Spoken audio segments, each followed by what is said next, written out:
Hello and welcome back to Relax and Play. I am Commander and I'm your guide as we traverse this one last Chalice dungeon. I haven't posted many Chalice dungeons lately because I actually lost all of my video footage that I recorded. Jelly was the first one to really bring it up to me. He said, I haven't seen you post many of those dungeon runs. They were actually kind of getting to be a little less shit. And I was like, really? I haven't posted any? And he said, no, you really haven't. And you leaves off on the cliffhanger. I'm like, no, I at least finished that Chalice. And he said, no. Well, I went and took a look, and, well, he was right. And when I went to go look for the footage, it was gone. Poof. I kind of look at it as a good and bad thing. It's bad because I put a lot of time and effort into making all those videos, and then they just go somewhere. Elves took them away. Just poof. I nowhere. Can't find them. The wonders of technology, huh? You can find anything you need to know about useless shit, but I can't find where my video footage went. Anyway, that's the bad part. The good part is because I felt like the dungeon runs were getting pretty stale. And as you can see, this final one here was actually a rather challenging dungeon. I was using the Rider Palash, which wasn't fully upgraded, and of course I don't have the stats for it, and I wasn't really doing a whole lot of punch, so I switched back to my tried and true bat glove. This actually occurred when Jelly headed over, and I was just playing this for the hell. And we decided to just see what this was about. And so I'm actually doing post commentary for this dungeon, and all the enemies are tougher.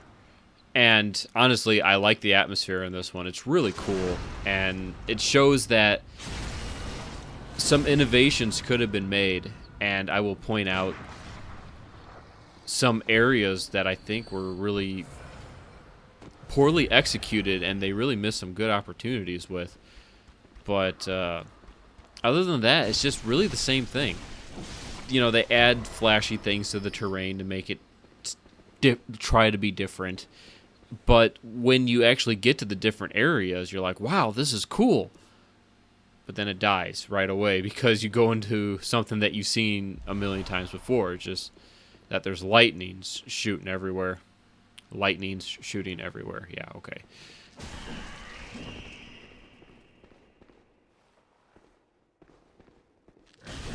And I did actually edit this video quite a bit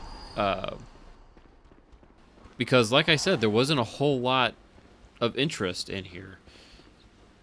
I mean, the enemies are tougher, but they're virtually the same things that I've been fighting in all of the Chalice dungeon runs. And it's a damn shame because they actually recently did an update for these runs.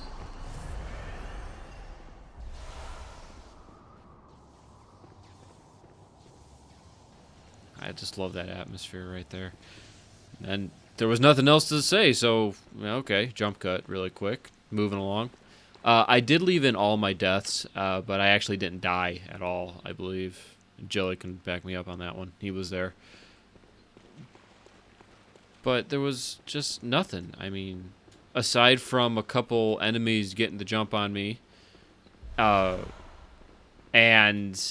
me doing stupid stuff like getting hit, really, there's just lightning, and I like the lightning. I like the dusty sandstorm effects that they do.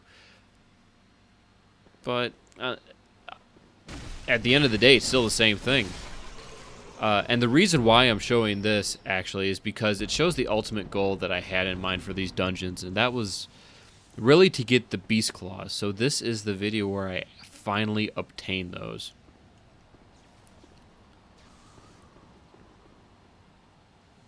And I just actually had a thought.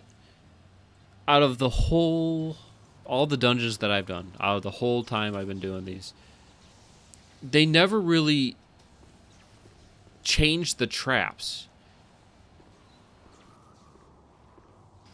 I mean, there's the rock trap. I hate these guys. There's the boulder trap. There are the flaming arrows, and there's the guillotines. Those are the few traps that I actually really remember. Oh, and then there's the pressure buttons that spawn a shitload of enemies. But I mean, you could just walk in a room with there being shitloads of enemies. Yeah, it's kind of a surprise, but dramatic pause. More ritual blood. So there was a little bit more to that area, but it was just there weren't even any enemies in the room, so I just went ahead and moved on to the next door for you guys and lit the torch.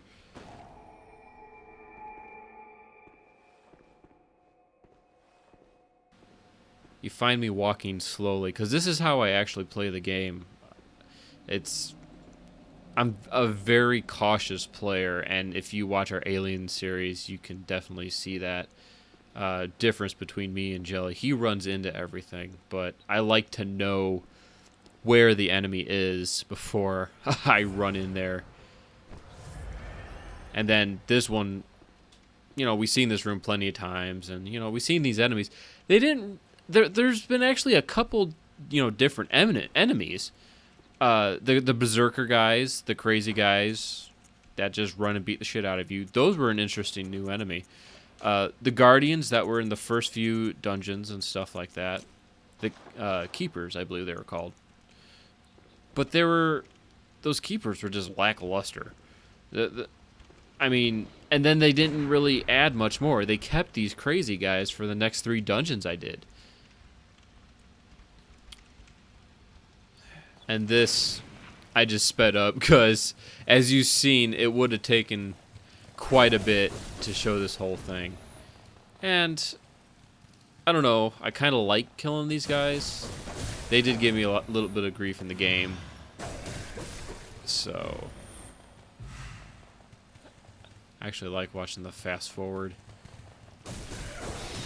And they do sound a little funny with their chipmunk voices screeching across.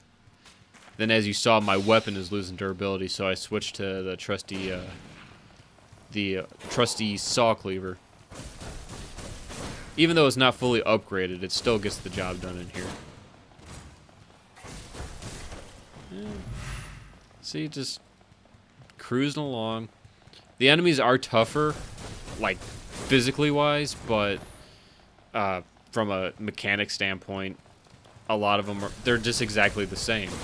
And once you fight them, say 10 times, and you get to this point where they're just really resilient, it's just kind of redundant. Yeah, remember when I always said pay attention to your surroundings? Well, I don't even follow my own advice sometimes. That's why I say, do as I say, not as I do. Yeah. And I would also like to take this opportunity to talk about what my plans for the dungeon crawls actually are. I initially started with the idea of trying to be like a tour guide and showing off some of these dungeons, but once I got around to, the 15th-ish video, which would be, say, about, 5 different dungeons-ish around there, they really became stale and just lackluster. And they weren't really anything to write home about anymore. And it actually got to the point where I got bored of doing them.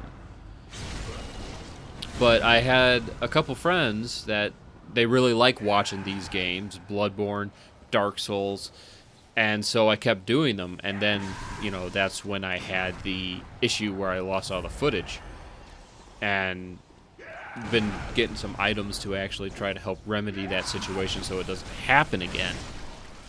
But with that being said, the more and more I watch, like, say, the earlier episodes, I kind of felt they were really boring. Now, it seemed to have gotten better as I went on, but that's just mostly because I got used to it. So now what I'm actually planning to do is, just jump cut right to the boss door. After I got the lever, there was nothing else to do. There was a bunch of rooms, but there was not even any enemies in it. But back to what I'm planning to do, I'm actually with the announcement of Dark Souls 3, I really want to play Dark Souls 1 and 2. I've never fully beaten Dark Souls 2, but I played the hell out of Dark Souls 1. And right here, not to just pause on my thought, but this right here was a missed opportunity. This room looked completely different and amazing than anything I've seen. But the problem is, those two bridges in front of me, they're the only parts of this canyon that are actually used. And they lead into rooms that look exactly like everything else I've seen. This should have been this whole Chalice dungeon. They should have used that canyon as you just went back and forth, doing stuff. And then there wasn't even anything to talk about. And now, we've seen this boss a lot. Yeah, he's a lot tougher. And the best way to kill him still is the visceral attacks. Very possible to do without, because I think I land quite a few, actually, though, and I'm horrible with him. But as you can see, he does quite a bit of damage still. And you don't want to get hit by that grapple. But, okay, enough of that thought really quick. There's the visceral, there's that thought. But, I never completed Dark Souls 2, and I played the hell out of Dark Souls 1.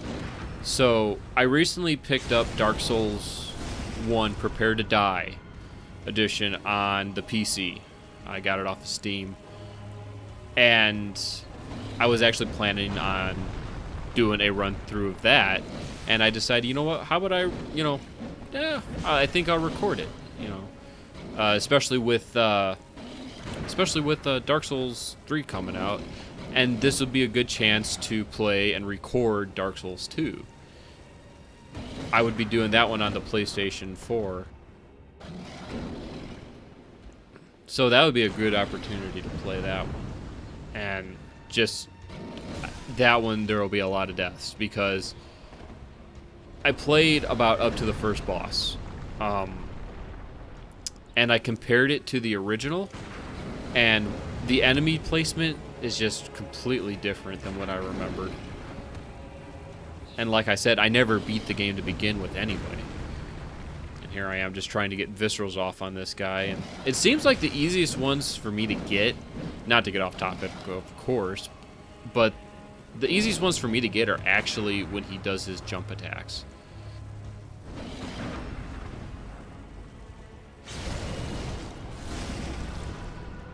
I don't know if you can actually visceral his pyromancy.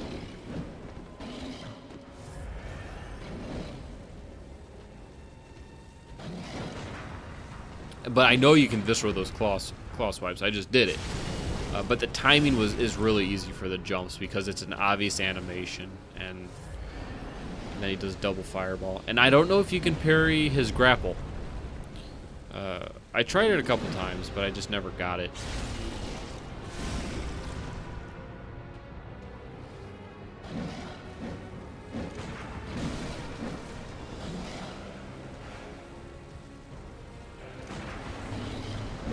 And this actually, sorry, I'm just watching the boss fight. This actually made me think of another thing that was kind of disappointing. The update for these dungeons, all they really did was they added this boss, which you've already fought like 3 times or so, as a normal common enemy, so you just fight him even more. And yeah, they added a couple of gems and stuff, but I didn't really think it justified going through it early game because you would just get everything quicker in the story mode. I didn't really understand the point. But then after him, that's pretty much it. That was about the most exciting thing in this dungeon. Minus the beast claws, of course.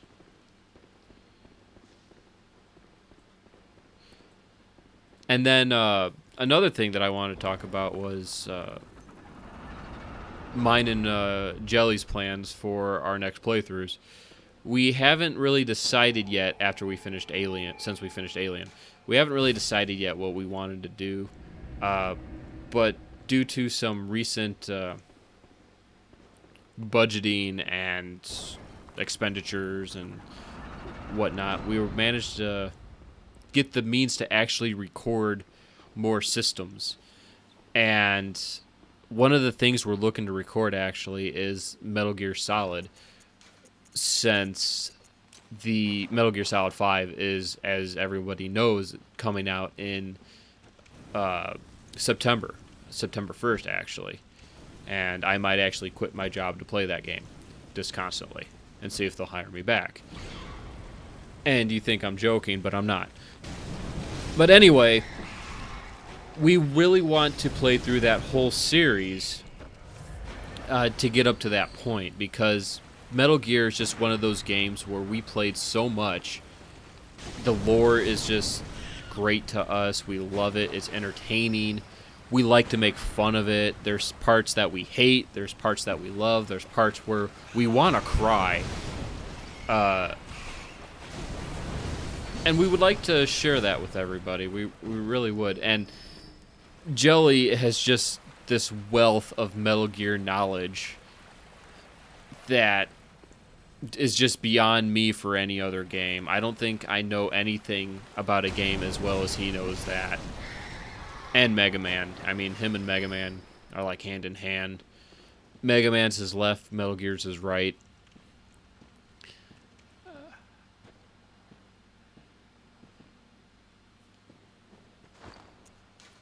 Stupid ass Jelly. I actually switched to the scythe here because I wanted to test something. It does a little bit more damage than some other weapons because it already has so much arcane. It has an arcane stat on it, and these slimes are actually, I believe, weak against arcane. So either you use a paper, and I didn't want to waste the paper or the Molotovs, and I'm just messing around trying to get the right angle to hit with the scythe, but I failed miserably.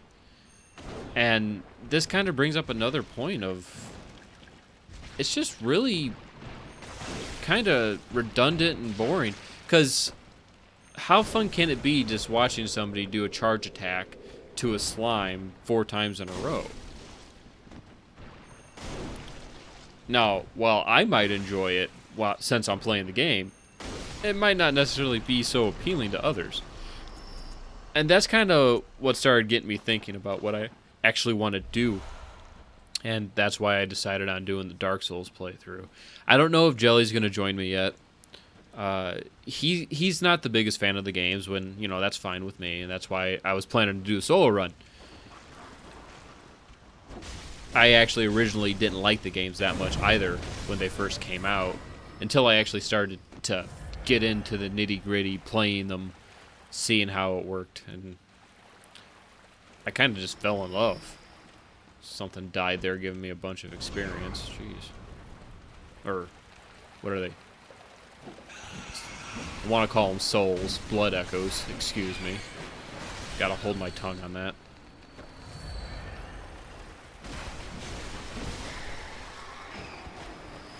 These rats can be very nasty, so any rat in this game just fight 1v1 or 1v2, as long as you think you can sweep attack them to flinch them. These ones applied rapid poison debuff, and that's just nasty stuff in this.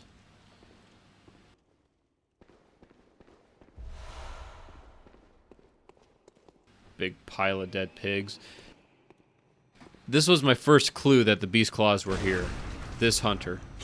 This is the first no-name NPC hunter I encountered other than, say, a boss fight in this. I'm trying to think of another one, but I can't. So it's a good indicator that it might be here. And I actually started out good fighting him, but then I really started to suck as he got me against that corner.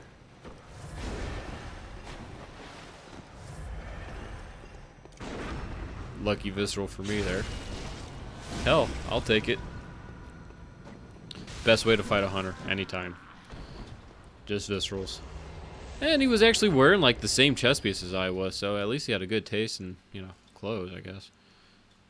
Then this big mound of pigs right here, and of course when you see like a wall of boxes and a torch, just admiring the pigs. Then you just gotta roll through them. Alright, I think I swing. Yeah, I swing.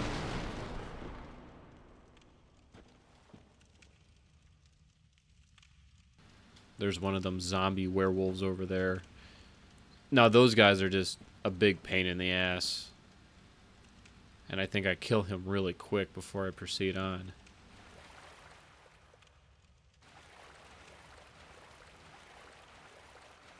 I don't know what's with me in the RP walk. It just makes me feel so badass when I do it.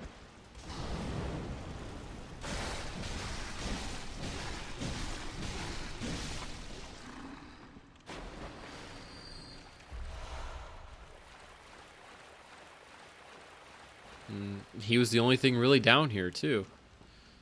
And this is just kind of one of my biggest disappointments. It really wasn't a it wasn't a labyrinth, you know. They made it seem like it was going to be a kind of like a maze in some of them and stuff like that, but they're really not. If they were a maze, I think it would have been a good opportunity to actually use the shiny coins, because I didn't use them at all through the whole campaign or anything like that.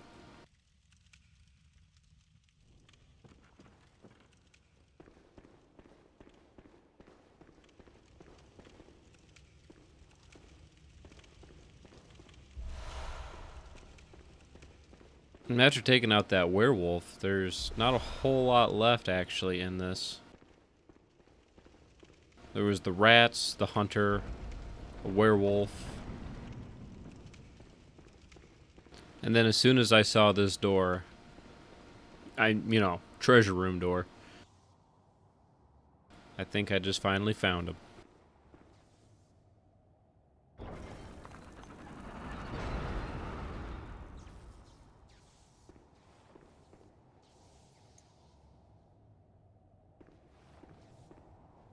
And the only real threat in here was the electric werewolf flamethrower beast of a bobber.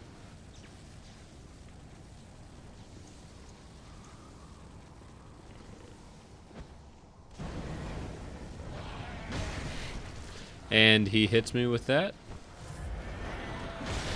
For good measure, he did it again.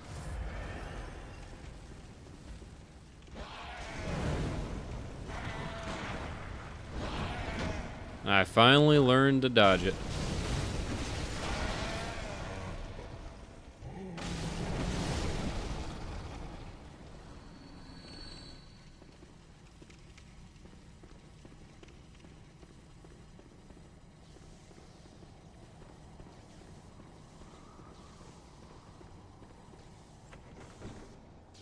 Just going for the little chests first. Usually I go for the little ones first and I save the big one for last, but after getting these two, I just say screw it. No sense running to the other side.